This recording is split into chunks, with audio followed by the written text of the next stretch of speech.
안녕하세요, 직진입니다. 사상검증 더 커뮤니티를 리뷰해보도록 하겠습니다. 웨이브에서 독점으로 나온 서바이벌 프로그램으로 웨이브 아이디를 급하게 얻어서 현재 8화까지 보고 난 소감을 말씀드리려 합니다. 두서 없을 수 있지만 간략한 설명과 함께 중점적인 논란들만 짚어가면서 리뷰해보겠습니다. 사상검증 더 커뮤니티에 참여하는 참가자들은 각각 설문을 통해 자신이 개방인지 전통인지 서민인지 부유인지 페미인지 이퀄인지 좌파인지 우파인지 등등의 성향을 부여받게 됩니다. 많은 인원들 중 불순분자라는 롤이 스파이 마냥 정해지게 되는데, 이 스파이가 하는 일은 맨 마지막에 살아남은 사람들끼리 죄수의 딜레마 게임을 하는데, 이때 딜레마에 빠져 서로를 믿지 못하게 될 경우 참가자들의 상금을 불순분자가 가져가는 시스템입니다. 즉 불순분자는 참가자들의 상금이 많으면 많을수록 좋은 거기 때문에 굳이 다른 참가자들을 제거할 필요가 없는 상황의 특이 케이스입니다. 자신의 사상 점수들이 체크가 되는데, 이 점수들을 사상 검증이라는 시스템으로 완벽히 검증해내면 검증당한 사람이 탈락자가 되는 시스템입니다. 한 나라가 구성되는 과정에서 다양한 이념과 생각을 가진 사람들이 어떻게 룰을 정하고 리더를 세우고 역경을 헤쳐나가는지에 대한 다양한 그림들을 볼 수 있어서 굉장히 재미있습니다. 자, 그럼 이제 이 프로그램을 봤다는 것을 전제하에 리뷰해보겠습니다. 일단 제 첫 포인트는 다크나이트의 하마를 향한 자금 양도였습니다. 다크나이트는 하마와 자신의 성향이 다르다는 것을 인지하고 내민 손이었지만, 하마는 감사함을 가지고 있지만 그게 다크나이트를 호감도 투표하는 데까지 감사함이 이어지지 않았습니다. 이에 나중에 다크나이트가 불편한 감정을 표현하는 장면이 있죠. 하마는 이 프로그램 내내 편견과 불평등에 대한 약자에 대한 목소리를 내지만, 이때 다크나이트에게 받은 호의에 대해서 당연하다고 생각한 건지 크게 리액션이 없었습니다. 좀 아쉬웠어요. 그리고 하마는 마이클이 말한 호감도 사건을 리더인 백곰에게 말하므로 자신의 다리를 하나 권력에다가 걸쳐놓습니다. 그건 해결의 방향도 아니라 자신의 이익을 위한 정보 공유였습니다. 바로 자신의 생명을 살려달라는 애교 섞인 어필이었죠. 웃긴 건 벤자민이 불순분자로 정해졌는데, 이 벤자민이 굉장히 영리하게 플레이를 잘합니다. 입주쟁 탈전 펜트하우스 보물찾기 때도 벤자민이 출연한 적이 있어 그의 플레이가 이번엔 어떨까를 기대했는데, 목소리를 크게 내지 않으면서도 자신이 해야 할 역할을 분명히 해내므로 신뢰를 구축해 나가고, 다른 이들의 분쟁을 즐기고, 기자가 자신을 조여올 때 기자를 포섭하는 스탠스로 바꿈으로 유연하게 대처하는 모습이 이 프로그램이 흥미진진할 수 있게 해주는 감초 같은 역할을 아주 잘하고 있다고 봤습니다. 중간중간 익명 토론 배틀을 통해서 서로의 성향을 드러내고 돈을 얻거나 잃는 과정들을 거치는데, 이 토론 내용은 딱히 언급할 필요성을 못 느껴서 언급하지 않겠습니다만, 이 내용들 자체가 굉장히 다각적인 사고를 할 수 있게끔 해줘서 좋았습니다. 두 번째 제 포인트는 마이클의 행동이었습니다. 마이클은 최근 피해게임2를 출연해 제가 예전 리뷰 영상에서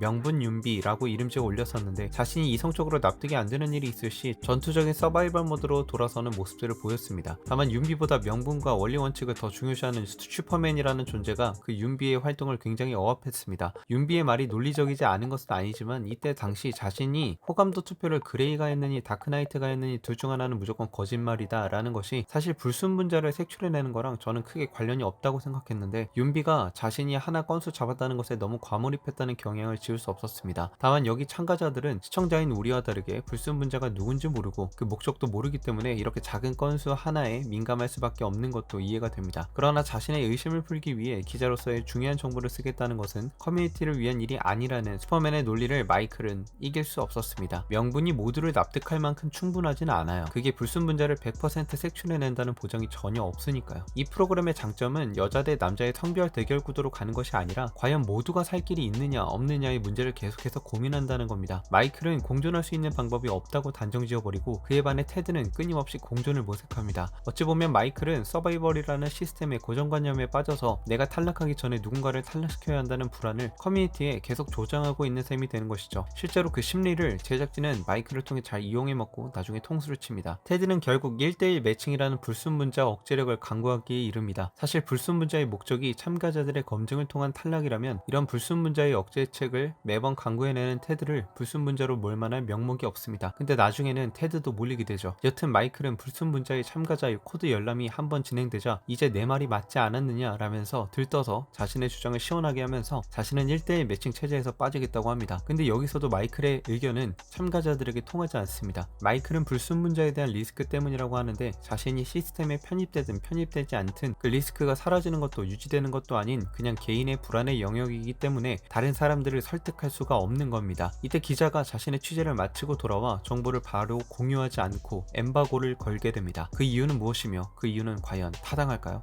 다음화 리뷰로 이어가겠습니다.